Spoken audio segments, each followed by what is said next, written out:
Hello, Opus community and those at large. I'm going to make a 4-part series video to discuss programming, specifically how it relates to us here at Opus Athletics. So the first part we're going to talk about is why we max out and why we choose challenging, complex exercises in our library of movements that we program often. So number one,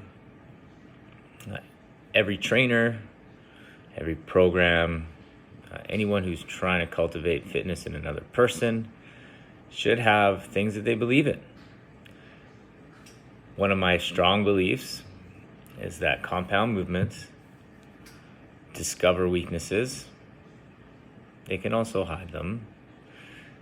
But compound movements prove the strength you own can be applied to other things.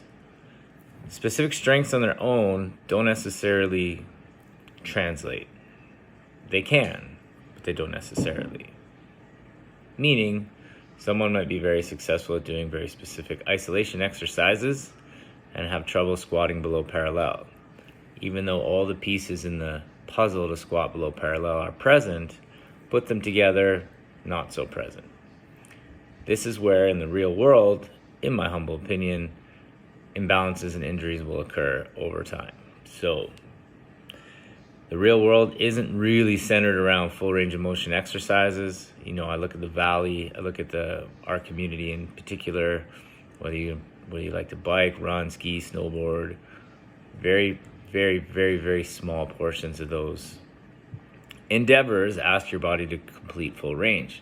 So when you do have strengths individually, very strong quads or very strong hamstrings or very strong glutes, and you isolate them and they are well adapted or pretty good, let's just say, it doesn't make it so that when you're doing a movement that your quads wouldn't dominate.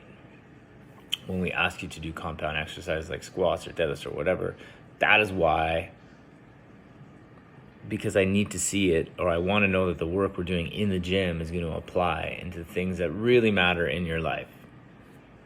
Okay, and if you love CrossFit, they also really matter in your life because CrossFit's your life, okay? Going really heavy, like I mean really heavy, takes something that you might be pretty good at and then find the one thing that you're missing to be better. We all have it.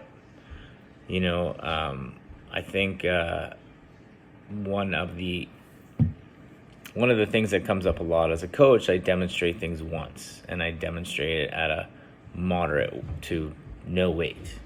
And there are often times you're like, oh wow, like that looks really good. I'm like, yeah, because I did it once. But if you ask me to do it multiple times, but more specifically at a max weight, I'm going to find, and you're going to easily visibly identify the errors in that lift. You can't hide from it. So the max is really what exposes our weaknesses. So overall, if we talk about why we max out, we want to find the things that we need to be better at to be able to lift more weight or to improve on that lift. And why we use the complex lifts, why we test them is really, it's a great indication of your ability to do intense work or work outside of the gym. Part 2, we're going to talk about what achieving a 1 rep max really means.